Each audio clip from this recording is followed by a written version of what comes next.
Istina. Istina. Istina. Istina. Istina. Istina. Istina. Na vjetrometini povijesti.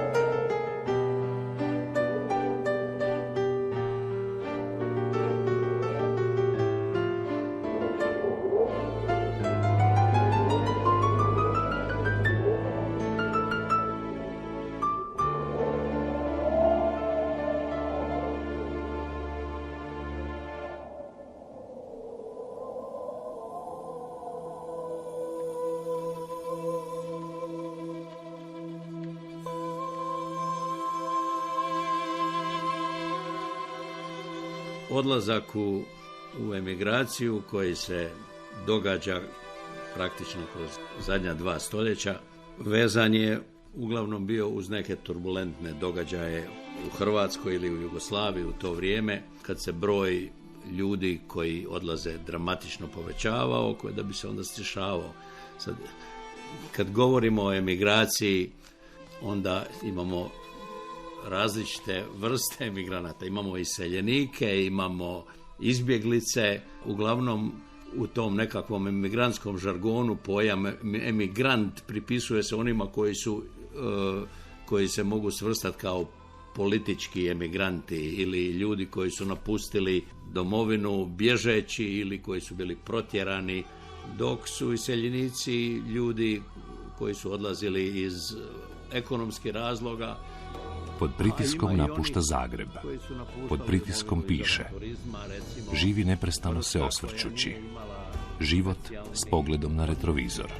Za mene i za ljude koji se smatraju političkim emigrantima, odlazak iz domovine i boravak i dolazak u emigraciju bio jedan dramatični događaj. Jednom sam napisao da je život u emigraciji život izvan sebe.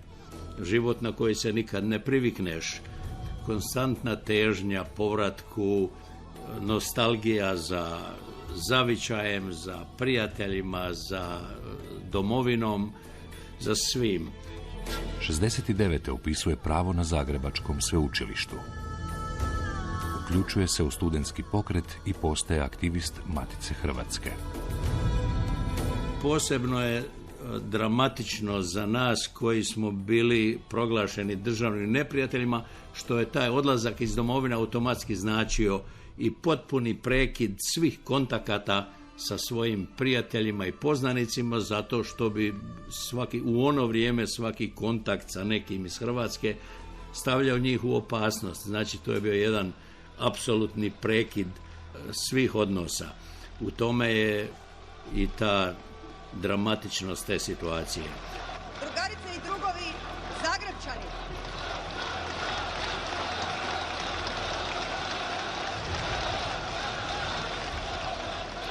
Etatisti, unitaristi, velikosrpski šovinisti nude nam Jugoslaviju kakvu ne želimo i nećemo. Tuđe nećemo, svoje ne damo, sami smo gospodari i tvorci svog socijalizma i svoje budućnosti. Pod rukovodstvom druga Tita i Saveza komunista gradit ćemo naše društvo, samoupravni socijalizam i ravnopravnu zajednicu kako to naši narodi žele. Završni čin političkog obračuna s Hrvatskim nacionalnim i demokratskim pokretom, s Hrvatskim proljećem, odigrao se 12. prosinca 1971. na 23. sjednici Centralnog komiteta Saveza komunista Hrvatske. Poslije Titove kritike navodne kontrarevolucije u Hrvatskoj u Karađorđevu, reformistički vođe, dr. Savka Dabčević-Kučar i Pero Pirker, podnijeli su ostavke na položaj predsjednice i sekretara najvišeg partijskog tijela. Miko Tripalo, koji je obnašao funkciju člana predsjedništva Jugoslavije, nije ulazio u dvoranu. Njegova ostavka bila je upućena izravno Titu kao predsjedniku predsjedništva. Pročitala ju je Milka Planinc, koja je na istoj sjednici izabrana za novu predsjednicu Centralnog komiteta. Od Karađorđeva do ostavki prošlo je 10-ak dramatičnih dana. Bakarićeva frakcionaška struja ostala je zatečena brojnim brzojavima potpore Titu, ali i reformističkim vođama. Ni u Centralnom komitetu ona nije imala većinu. Zato se poslužila organiziranim pritiskom svojih istomišljenika s terena, osobito iz željezare Sisak. Sam Bakarić morao je u Virovitici javno zatražiti smjenjivanje reformista kako bi akciju započetu u Karađorđevu priveo kraju. U međuvremenu su studenti obustavili svoj štrajk, ali to im nije mnogo pomoglo. Dan prije ostavki policija je uhitila Dražena Budišu, predvodnika zagrebačke organizacije, Ivana Zvonimira Čička i druge studentske lidere, a Ante Paradžik predao se poslije nekoliko dana. Svi su osuđeni na teške kazne zatvora. Do kraja 1971. ostavke su dali svi čelnici državnih tijela i društvenih organizacija koji su pripadali reformističkoj struji. Studentske demonstracije po zagrebačkim ulicama suzbijene su silovitim udarima policijskih snaga. Odmazda partije nad Hrvatskim proljećem nije se time zaustavila. Početkom 1972. uhićena je i skupina vodećih ljudi Matice Hrvatske. Velika čistka nepočudnih novinara provedena je u Vjesniku i na radioteleviziji Zagreb. Smijenjeni su i isključeni iz partije deseci tisuća ljudi. Hrvatsko proljeće tako je ugušeno silom komunističke diktature. A kad se nađeš na udaru jugoslavenske službe, UDBE, onda to postaje još dramatičnije, onda moraš paziti kako ćeš preživjeti, moraš čitavo vrijeme si na oprezu i tako dalje. Ja se sjećam vremena kad sam bio upozoravan da bi mogao biti likvidiran, da sam, na primjer, vozeći auto konstantno pogledavao u retrovizor da vidim jel me ko prati i tko se nalazi oko mene, ili šta ja znam, kad bi išao u neki restoran, sjedao bi u ugao, okrenut licem prema ulaznim vratima i tako dalje. Ta jedna vrsta opreza koja je konstantna zapravo stvara jedan pritisak na čovjeka.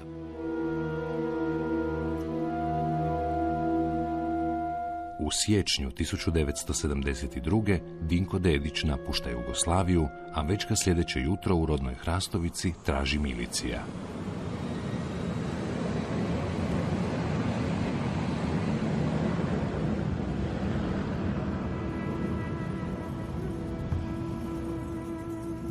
Iz zapadne Njemačke, gdje se privremeno smjestio, odlazi u Melbourne.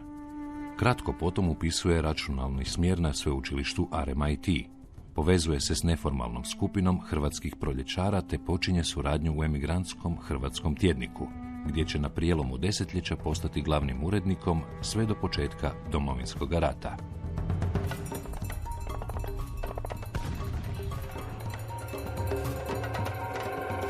Nakon smrti Brune Bušića priključuje se središnjici svjetske organizacije novoosnovane političke stranke Hrvatski državotvorni pokret, gdje obavlja funkcije pročelnika za promidžbu te jedno vrijeme pročelnika za organizacijski rad. Početkom 90. stiže u Hrvatsku, ali ubrzo zaključuje da nije dobrodošao pa se vraća u emigraciju. Ove godine obilježava 50. obljetnicu odlaska. Zanimljivo je reći, sada je 30 godina od nastanka Hrvatske države, a moj odlazak u emigraciju bio je 30 godina od nastanka Jugoslavije 45. godine, dakle u vrijeme Hrvatskog proljeća, u kojem sam ja bio relativno aktivan i kao student i kao aktivist Matice Hrvatske, i u vrijeme kad su nakon te Karađorđevske sjednice, kad su počela masovna uhićenja, dakle po nekim statistikama oko 30.000 studenata je na neki način bilo podvrgnuto interogaciji.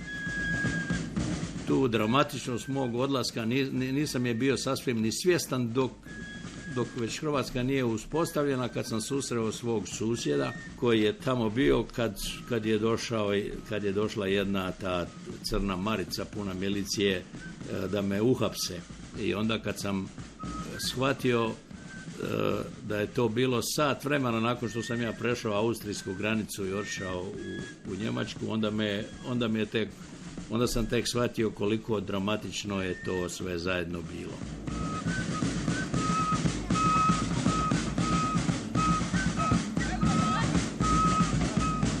Hrvatsko proljeće, koje je započelo nekoliko godina ranije, sve od one deklaracije o hrvatskom književnom jeziku, davalo nam je dojam da imamo sve više slobode. Dakle, na neki način stvarao se proces nekakve liberalizacije koji smo mi doživljavali zapravo kao proces ili težnjak obnovi hrvatske samostalnosti, mada o tome u to vrijeme niko nikad nije govorio. Dakle, to partijsko vodstvo Hrvatsko, Savka, Tripalo i ostali, oni su očito razmišljali o liberalnijoj, demokratičnijoj Jugoslaviji, dok je ona generacija studenata kojoj sam ja pripadao, dakle, to vidjela kao nekakav proces hrvatskom osamostaljenju i u našim mislima to je tako i bilo.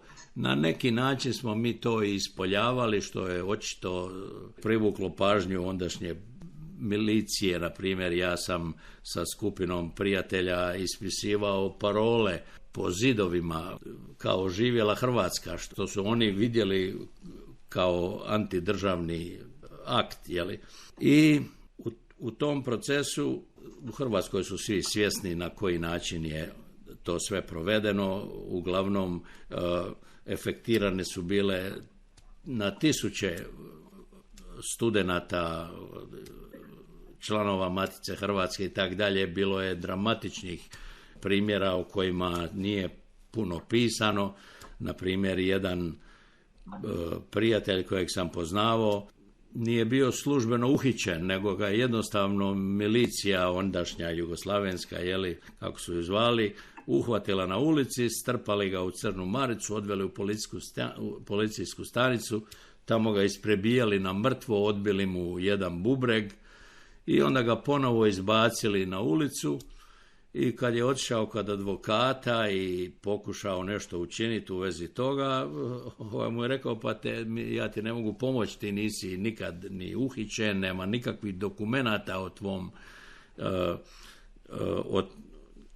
o tvom uhićenju ili o tvom tretmanu, prema tome mi ne možemo ništa dokazati. Kad sam vidio tu situaciju, ja sam onda zaključio da bi vrlo lako ja mogao biti jedan od tih koji će biti uhićeni. I onda sam napravio jedan plan. Dakle, ta Karađorđevska sjednica u prosincu, ja sam već 6. siječnja 1972. godine napustio Hrvatsku. Moja sreća je bila da sam imao mamu u Njemačkoj i onda sam organizirao s jednim prijateljem i bez da smo ikome dali do znanja, oko pola noći jednostavno krenuli prema Sloveniji i oko 6 sati ujutro ja sam ušao u Austriju, a oko 7 sati, kao što sam rekao, skupina policajaca došla je, provalila u moju kuću i pokupili sve moje stvari. S obzirom da je taj odlazak bio prilično užurban, masa mojih dokumenata i stvari je ostala tamo, oni su to sve pokupili, čak i moje neke dokumente kao što je bio indeks sa Zagrebačkog fakulteta i tako dalje. I onda su ispitivali sve poznanike, išli po kućama i tako dalje. Ja sam bio izvan dohvata. Ja sam otišao do Njemačke i prva stvar koja me zanimala je kako dobiti politički azil. Ja sam pitao koliko su izgledi da dobijem azil ili da me vrate. Kaže, to ti je ovako 50-50. Nakon toga sam ja napravio molbu za ulazak u Australiju, koje je u to vrijeme relativno lako bilo dobiti. Dakle, govorimo o početku 72. godine.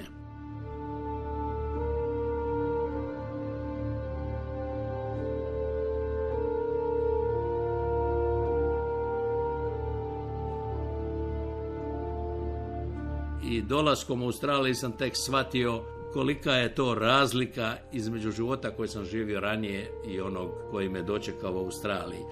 Dakle, treba imati na umu da djeca koji dođu ovdje sa 5-6 godina, dovedu ih roditelji, ne osjete tu razliku na taj način zato što ne posjeduju nekakvo ekstenzivno iskustvo.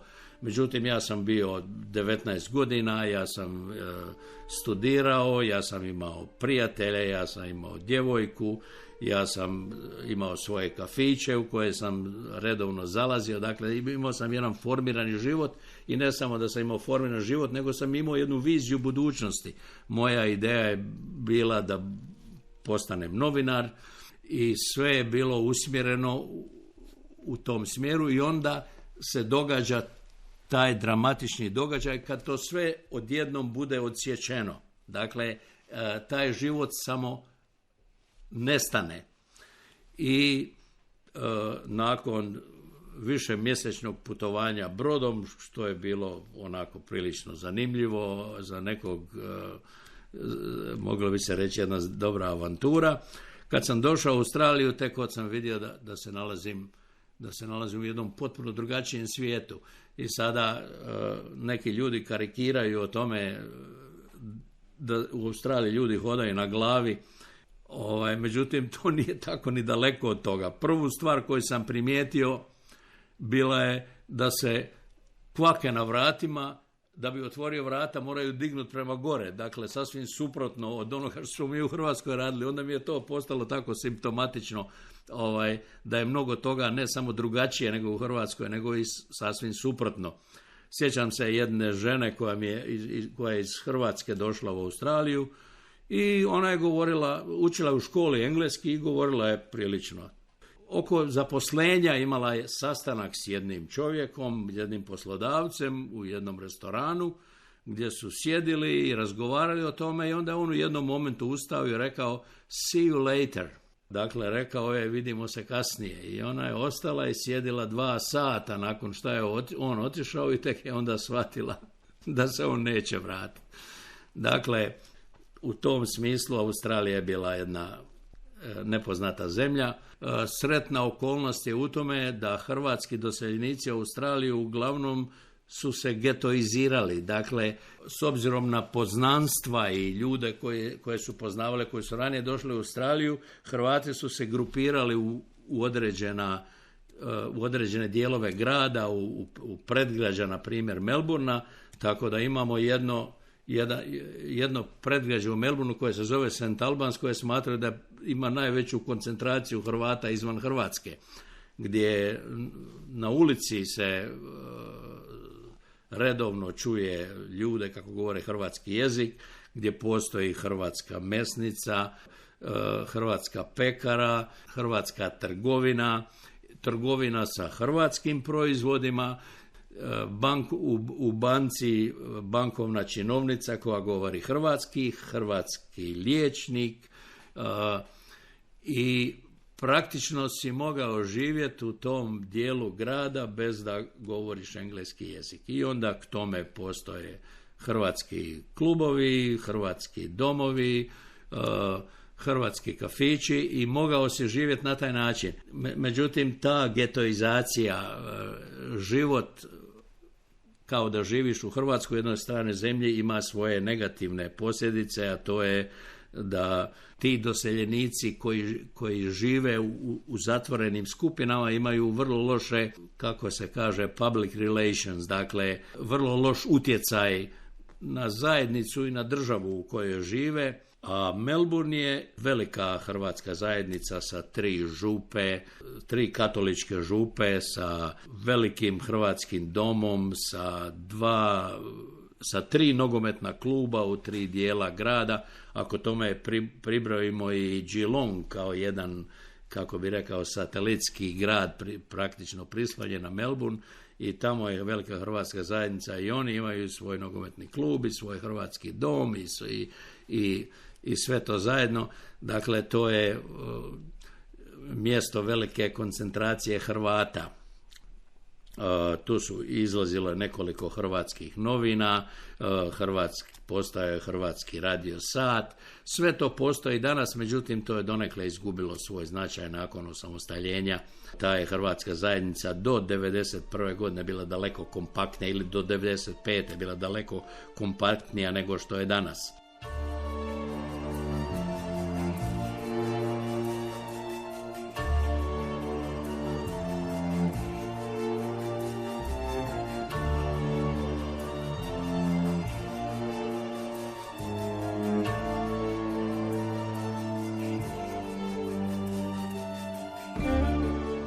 Ja sam se relativno brzo aktivirao u hrvatskoj zajednici.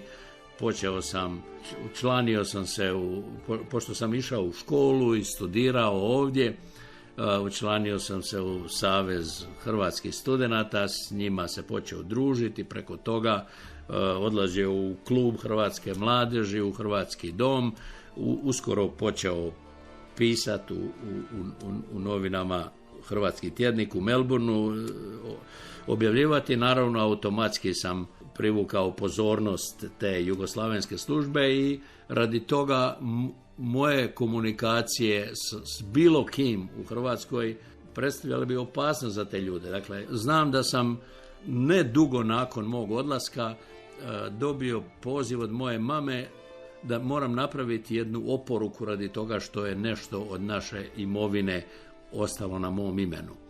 I radi toga sam morao ići na jugoslavenski konzulat u Melbourneu. I kad sam stigao na taj konzulat i kad sam rekao tko sam i što trebam, rekli su najprije trebamo povesti jedan razgovor i uveli se me u jednu sobu u kojoj su prozori bili zamračeni sa crnim pak papirom. I upalili su jedno svjetlo koje je bilo upereno meni u lice i onda su mi počeli postavljati pitanja i prijetnje davati. I rekli su mi, znademo ko si ti, mi te možemo sada strpati u kofer diplomatske pošte koju Australija ne provjerava, možemo te drogirati, možemo te poslati direktno za Beograd. I nakon te jedne cijele hrpe prijetnje, ja sam vidio da od toga neće biti ništa, ja sam se ustao i ne znajući zapravo što će učiniti, ja sam se ustao i otišao van, napustio to. Iako je za stjecanje australskog državljanstva tada bilo potrebno 4 godine, ja sam se naumio s tim objašnjenjem tog mog tretmana u jugoslavenskom konzulatu zatražiti australsko državljanstvo i odreći se jugoslavenskoga i to sam i dobio nakon 2 godine, ja mislim. Nakon mog odlaska mnogi su bili uhićeni, proveli neko vrijeme u zatvoru, neki dulje, neki manje i mnogi od njih su nakon toga napustili, ili mi je život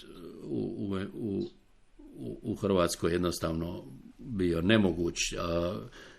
Vjerovatno centralna osoba koja je imala ogroman utjecaj na hrvatsko iseljeništvo i na hrvatsku emigraciju i posebno na političku emigraciju bio je Bruno Bušić, koji je nakon odslužene zatvorske kazne došao van, tako da je par godina nakon mog odlaska počela se formirati ta jedna skupina nazvana Proljećari. Mi naravno po dolasku u emigraciju nismo uopće bili prihvaćeni. Emigracija je, barem ona politička, formirana nakon 1945. godine od ostataka ljudi koji su preživjeli Bleiburg ili u toj velikoj hrvatskoj tragediji uspjeli spasiti glavu i raštrkati se po raznim zemljama od Argentine do Australije i oni su zapravo formirali tu političku emigrantsku strukturu nakon 1945. godine, što su u Jugoslaviji zvali ustaška emigracija. To što su nas 30 godina kasnije zvali ustaška emigracija, totalni je promašaj.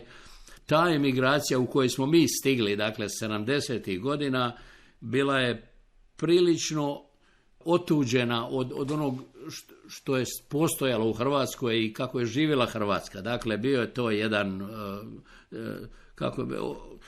bila je to refleksija onih tragičnih događaja i kad smo mi dolazili, zapravo nas su nazivali Titovi pioniri, pogotovo oni koji su došli s putovnicom. Dakle, jedini emigrant koji je onda bio prihvatljiv je onaj koji je bježao preko granice. A bježanje preko granice, naravno, 50. i 60. godina kao jedini način, to je za njih bilo prihvatljivo. Gledali su nas kao ljude kojima je mozak ispran, koji su školovani i indoktrinirani jugoslavenstvom. I što je još dramatičnije, ja sam došao možda u najgore moguće vrijeme. Dok sam ja bio na brodu ploveći za Australiju, tamo na Raduši odvijala se ta bugojanska akcija, koja je svoje korijenje ima baš u Melbourneu u koji sam ja došao. Nakon što je sud izrekao presudu, predsjednik vijeća u prisustvu zastupnika optužbe, optuženih i njihovih branilaca, javno je objavio presudu. Odlučujući po optužnici vojnog tužilaštva pri vojnoj pošti 3945 Sarajevo, prvi VTK broj 681/72 od 27. novembra 72. godine protiv Horvat Đure, Keškić Vesila, Vlasnović Mirka i Pavlović Ludviga zbog krivičnih djela iz člana 122 u vezi člana 117 stavka 1 i 23, člana 100, člana 101 stavka 1, člana 111 stavka 1, člana 122 u vezi člana 100 i člana 117 stavka 2 Krivičnog zakonika nakon javnog glavnog pretresa donio je i javno objavljuje presudu. Prvo optuženi Horvat Đuro, drugo optuženi Keškić Vesil, treće optuženi Vlasnović Mirko i četvrto optuženi Pavlović Ludvig sa ličnim podacima utvrđenim na glavnom pretresu krivi su. Što su učinili? Teško krivično djelo protiv naroda i države iz člana 122 u vezi člana 100 Krivičnog zakonika. Krivično djelo ugrožavanja teritorijalne cjeline i nezavisnosti države iz člana 101 stavka 1 Krivičnog zakonika i krivično djelo organizovanja i prebacivanja na teritoriju Jugoslavije oružanih grupa, pojedinaca i materijala iz člana 111 stavka 1 Krivičnog zakonika. A optuženi Horvat Đuro i optuženi Keškić Vesil još i krivično djelo udruživanja protiv naroda i države, pa se primjenom člana 46 stavka 1 tačka 1 Krivičnog zakonika osuđuju na kaznu smrti, na kaznu smrti, na kaznu smrti, na kaznu smrti. I stigao sam ovdje u vrijeme nakon što je ta akcija ugušena i ovdje je postojala, mogu bi čak reći, jedna doza paranoičnog straha i opreza, tako da kad sam ja stigao ovdje, mnogi su me gledali onako poprijeko. Sjećam se nekih momenata kad sam stigao u klub Hrvatske mladeži u Australiji i onako prilično otvoreno razgovarao sa svima, nisam osjećao nikakvu potrebu da se nešto naročito dokazujem.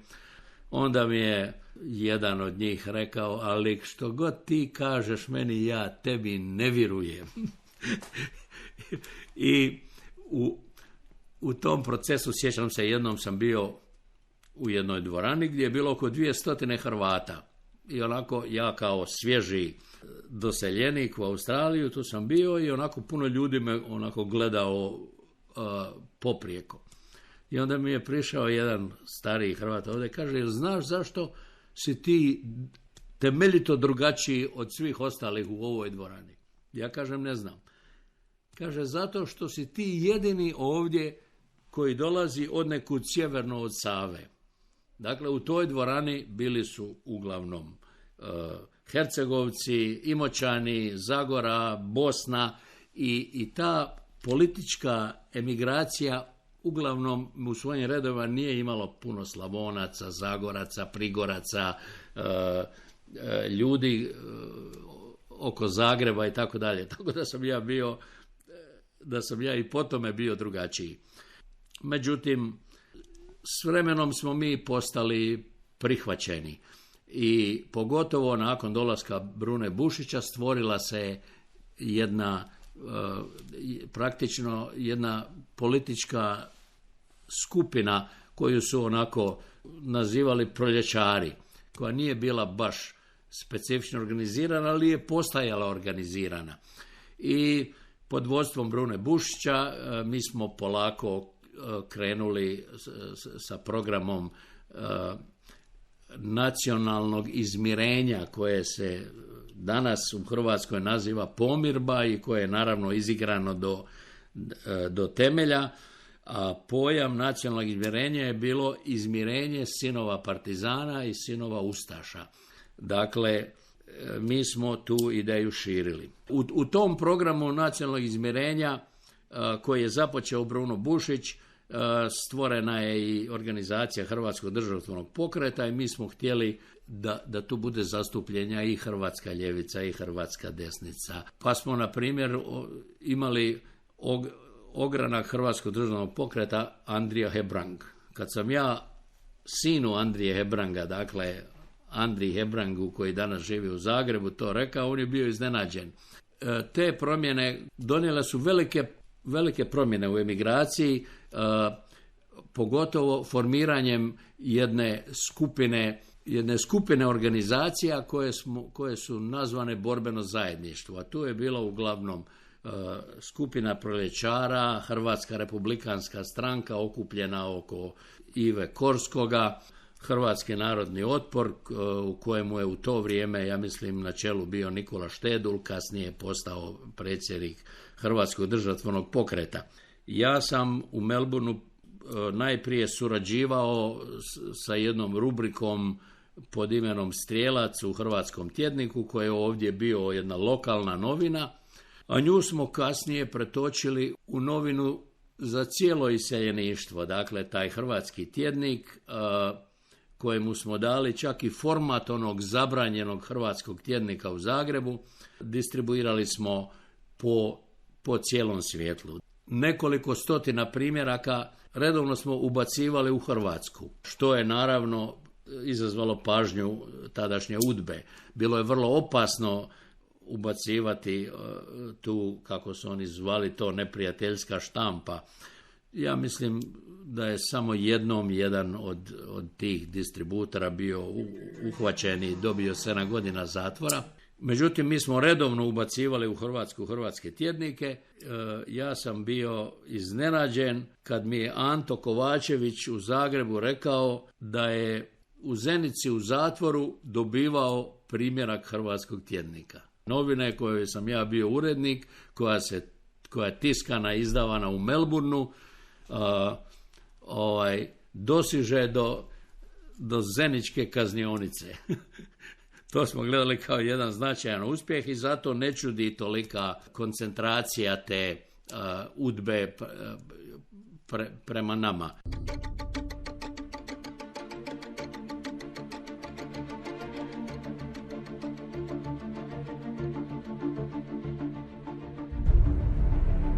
Ja sam od samog početka bio sasvim svjestan UDBIne prisutnosti. Direktno bilo je vrlo teško prepoznat. Mi smo očekivali da tu ima nekih doušnika i tako dalje. Australija nije bila baš najpogodnije mjesto za likvidacije kao što je to bila zapadna Njemačka. Zato što je Australija daleko i nije lako na brzinu napustiti Australiju i otići. Ja znam da tamo negdje nakon što je tokom Domovinskog rata ja sam zajedno sa Nikolom Štedulom boravio u Njemačkoj radi pomoći za Hrvatsku vojsku. Boravili smo u prostorijama Radio Slobodna Europa u Minhenu i onda sam sreo jednog od njih koji mi je, na primjer, pričao o tome kako su oni vršili likvidacije, kako su oni pratili ljude i tako dalje. I onda sam ja bio iznenađen kad mi on ispričao detalje o meni koje čovjek bi rekao ja sam sebe ne poznam dobro koliko oni mene poznaju. I onda mi je pričao o tome kako su vršili te likvidacije. Dakle, kad treba nekoga likvidirati u emigraciji, najprije bi tamo otišla jedna trojica ljudi koji bi pratili tog čovjeka kroz jedno vrijeme i uspostavili sve njegove rutine, kud se on kreće, kada se kreće i tako dalje, uglavnom nastojeći pronaći isto vrijeme gdje se on redovno nalazi. I kad bi taj proces od nekoliko mjeseci završio, onda bi iz Jugoslavije došao taj ubojica, likvidator, čiji je jedini posao bio pucati u njega i to se uvijek događalo u recimo sat vremena ili pola sata, ovisno koliko daleko je najbliže uzletište, prije odlaska Gajatovog aviona i onda bi on ubio tog čovjeka i odmah otišao na aerodrom i dok ovi ovoga pronađu, on je već bio u Beogradu. Australija nije bila najpogodnija za takve operacije zato što je to dugi put i treba 6 sati letjeti iznad Australije prije nego što se dokopaš tamo Indijskog oceana. Ja sam bio upozoren od australske obavještajne službe koja se zove ASIO da mi se priprema likvidacija. Ovdje se radi o ranim 80. godinama kad su mi došli reći da se moram paziti specifično u određeni dan i u određeni sat. To se radilo ja mislim da je bila srijeda kad je Jatov avion polijetao sa zračne luke u Melbourneu. U Australiji ja mislim da je ubijeno samo 2 ljudi od strane UDBE. Ja sam primio jedan dokument iz Beogradske arhive u kojemu stoji plan za moju likvidaciju 1984. godine koja je imala biti obavljena preko jugoslavenskog konzulata. Dakle, sam konzul je bio dio tog procesa. Moja sreća je bila u tome što je australska obavještajna služba prisluškivala njihove telefonske razgovore i i tokom toga su pronašli za ovaj plan i mene nisu obavijestili, ja nisam znao tome sve do nedavno, ali su obavijestili UDBU da oni neće dozvoliti da se Australija pretvori u Saveznu Republiku Njemačku i da se ovdje neće događati likvidacije političkih protivnika i valjda su u tom, nakon što su bili otkriveni, valjda su od toga odustali. A bilo je još nekoliko drugih takvih planova. U Hrvatskoj se zna nešto o UDBinom djelovanju u emigraciji. Poznati su i statistički podaci o tome koliko je ljudi poginulo i gdje i tako dalje, međutim kompletna ta slika nije sasvim jasna. Veliki dio toga vezan je specifično uz slučaj Mustač Perković, likvidaciju Đurekovića i tako dalje. Međutim, zbog čega, na primjer, nikad zapadne službe ili zapadne države nisu pokrenule postupak otkrivanja ubojica hrvatskih političkih emigranata.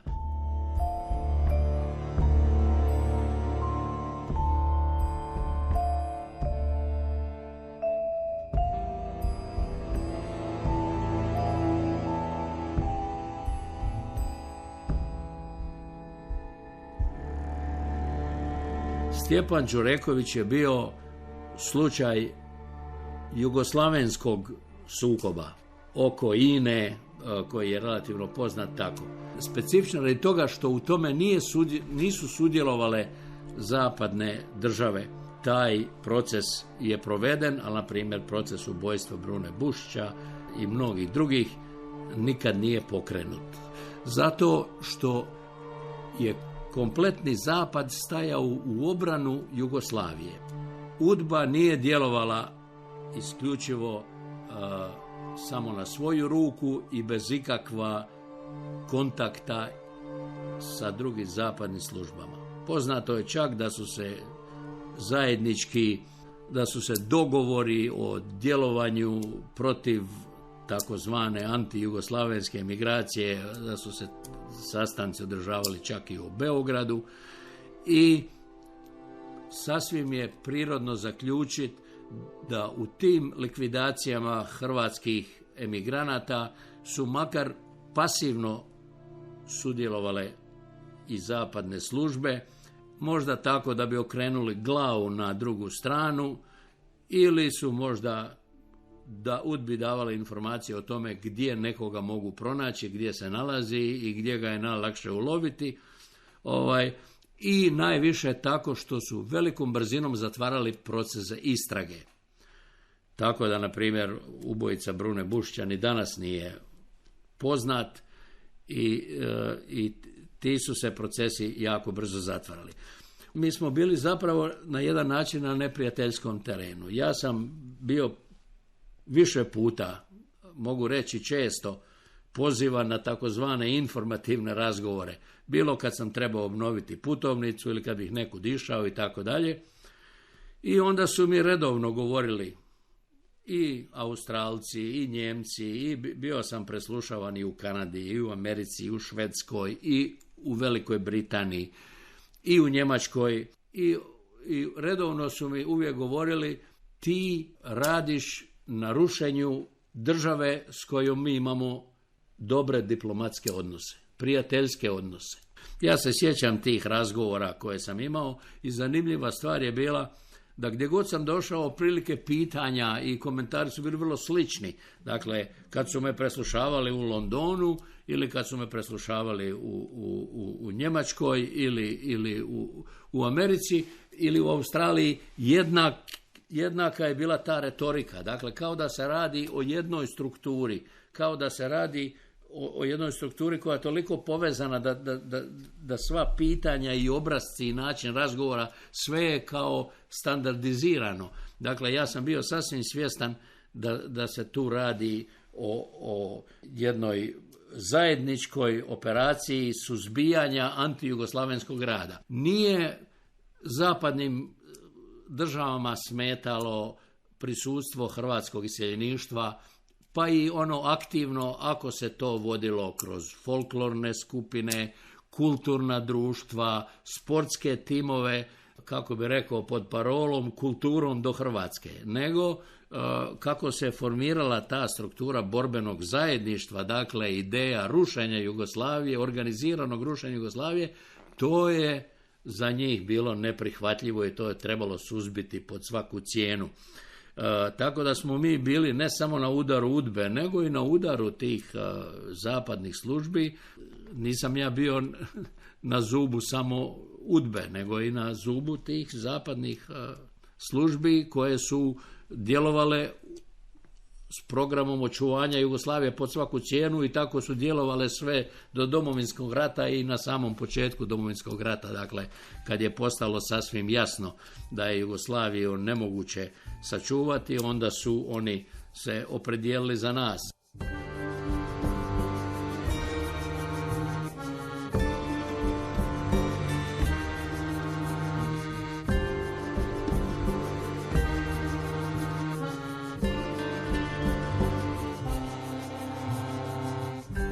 Konzulat je bio ono epicentar antihrvatskog djelovanja i doduše ja ne znam baš je li neko ikad planirao da bi ga digli u zrak ili nešto tako, ali je bilo s tim uvijek je bila priča o konzulatu jer su se jugoslavenska ta obavještajna služba je djelovala kroz, recimo mogu bi to reći, kroz poslovnice JAT-a i kroz jugoslavenski konzulat i to je došlo spontano jednu večer, neko rekao ajmo tamo pred konzulat i jugoslavenski konzulat nalazi se u jednom luksuznijem dijelu Melbourna koji se zove Hawthorne i mi smo otišli tamo kasno navečer, ponijeli sa sobom ona velika klješta za sjećanje žice, dakle za sjećanje debele žice kao što je armatura pri betoniranju. I otišli pred jugoslavenski konzulat u tu mirnu ulicu gdje nigdje nikoga nije bilo i mi smo im, a zanimljivo će biti da je taj konzulat bio zapravo izgledao kao jedan koncentracioni logor, bio je ograđen sa nekoliko redova žice. Mi smo došli pred konzulat i s tim klještima sasjekli sve žice koje su vodile unutra, dakle struja, telefon, sve što je bilo i to je izazvalo paniku unutra.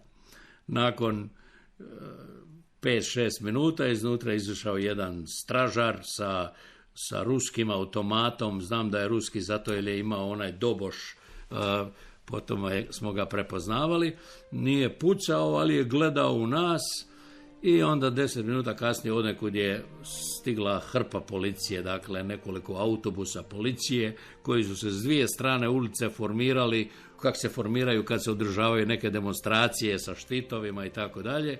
I onda nam je prišao taj njihov šef policije i rekao, dajem vam 2 minute da se očistite odavde, što smo mi naravno i učinili. To je bio jedan nestašluk, jedan naš tako antijugoslavenski nestašluk.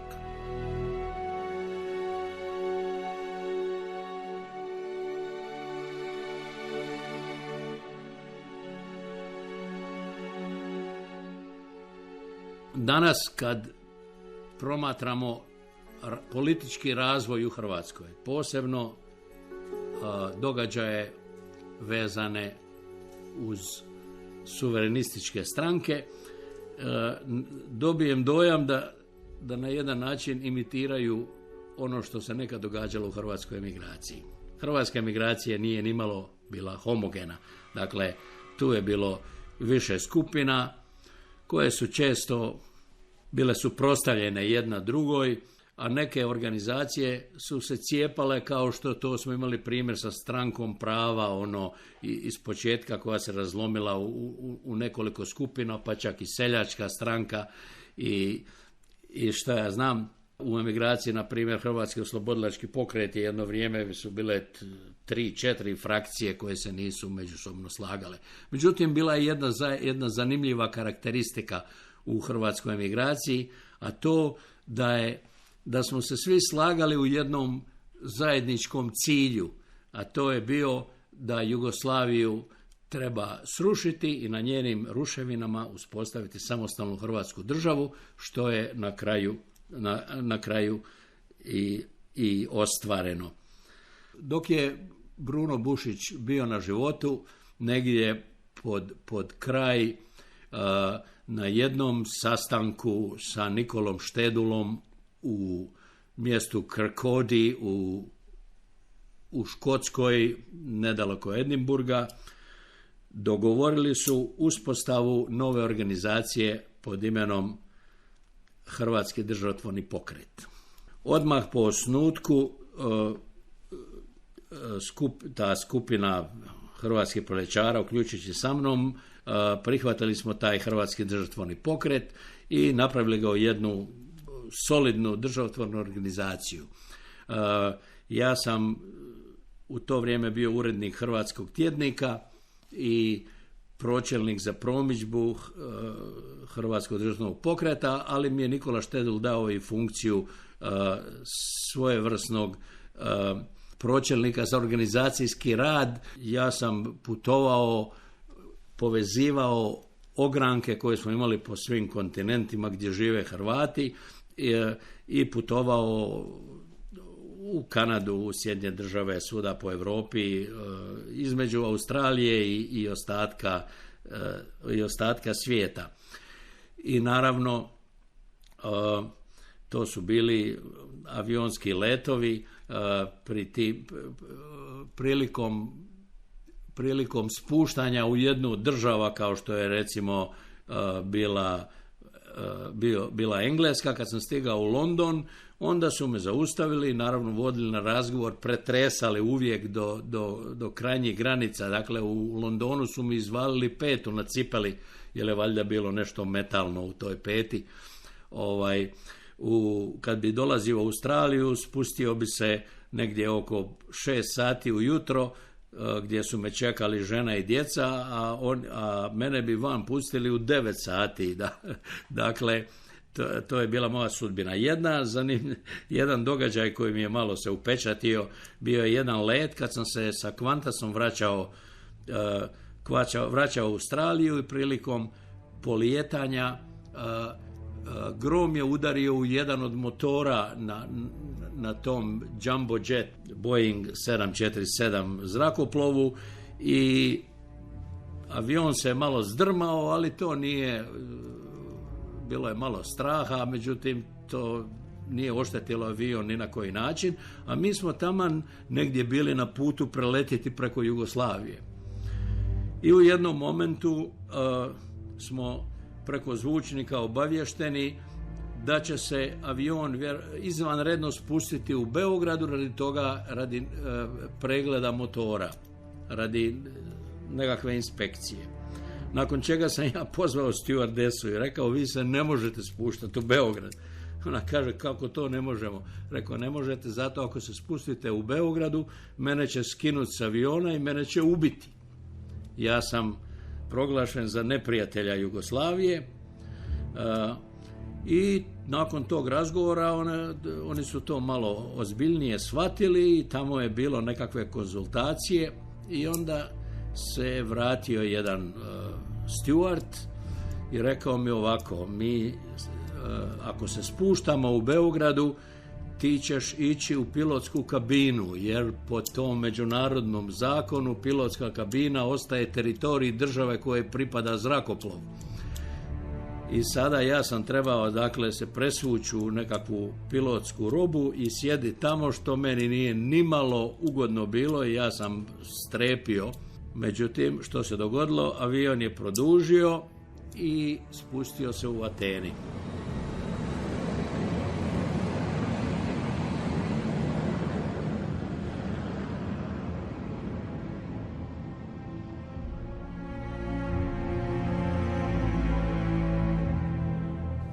Of them, President Tito of Yugoslavia, died today. Mi smo naravno pratili Jugoslaviens president Josef Tito avled ikväll. Očekivali Titovu smrt kao što je to očekivao svatko u svijetu. Prije nekoliko trenutaka stigao je progras Centralnog komiteta Saveza komunista Jugoslavije i predsjedništva Socijalističke federativne republike Jugoslavije.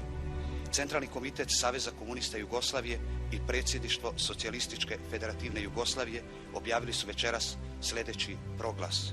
Radničkoj klasi, radnim ljudima i građanima, narodima i narodnostima Socijalističke federativne republike Jugoslavije umro je drug Tito. Starb nach schwerer Krankheit und monatelangem Todeskampf heute Nachmittag. La notizia della morte di Tito circola da 3 ore in tutto il mondo. 40 years of Yugoslav history was over. Der jugoslawische Staats- und Partnerschaft.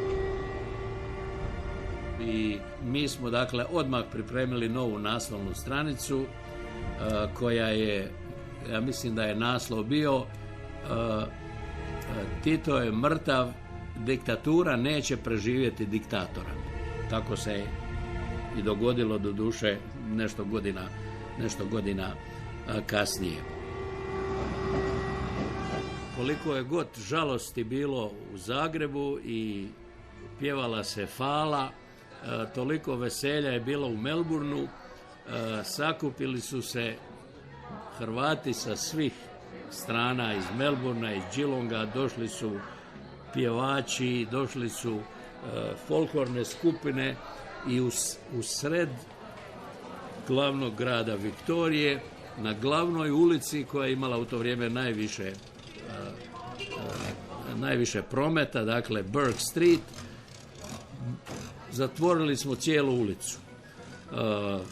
Igrala su se kola, tramvaji koji su stigli nisu nikud otišli jer je bilo puno naroda, zakićeni su bili cvijećem, bilo je jedno opće veselje i sjećam se jednog prizora, dakle tu večer neki pubovi u Melbourneu u koje su često zalazili Hrvati, shvatili su to kao priliku da nešto da proslave zajedno s nama, jer su vidjeli kakav je odnos Hrvata prema tome. Točila se piva besplatno, dakle tu večer nakon objave da je Tito mrtav.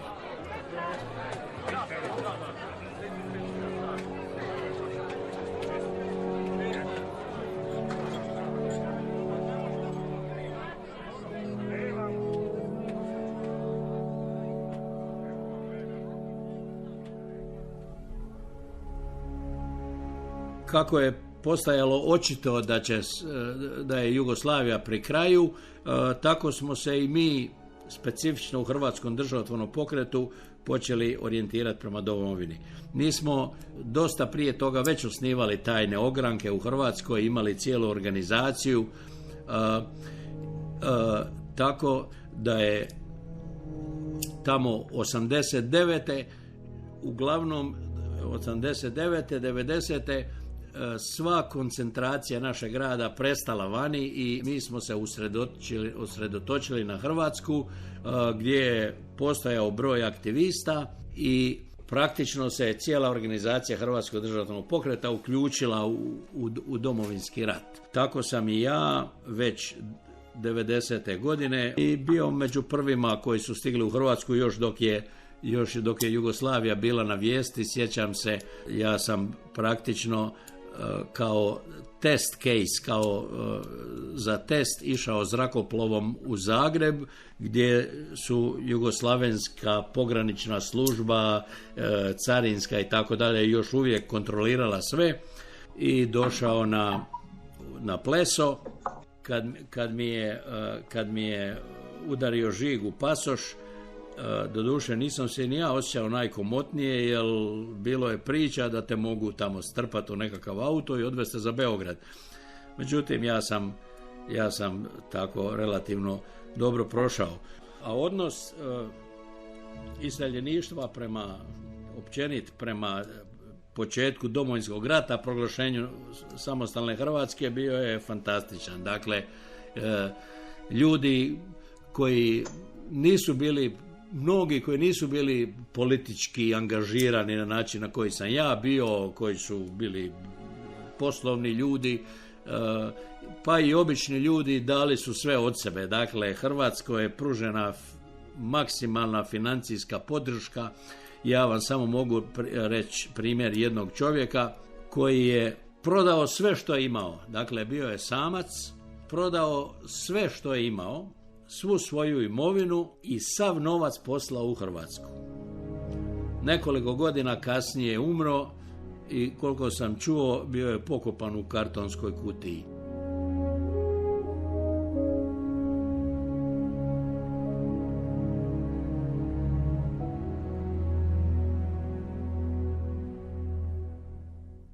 Kompletan moj život u emigraciji bio je vezan uz borbu za hrvatsko osamostaljenje. Dakle, kako bi rekao, nije nas bilo puno koji smo bili 24-satno besplatno zaposleni na radu za Hrvatsku domovinu.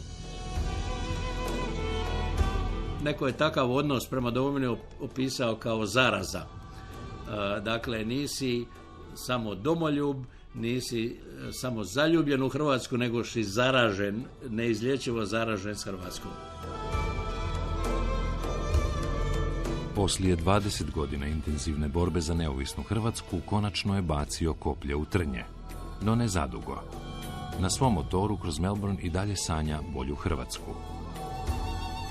Dinko, hvala ti. Ovu su emisiju stvarili tonski majstor Tomislav Šamec, autori emisije Ivana Perkovac i Damir Ljubičić i urednik Istine na vjetrometini povijesti, Život u emigraciji, Život izvan sebe, Krešimir Čokolić. Hvala na pozornosti, poštovani slušatelji trećeg programa Hrvatskog radija.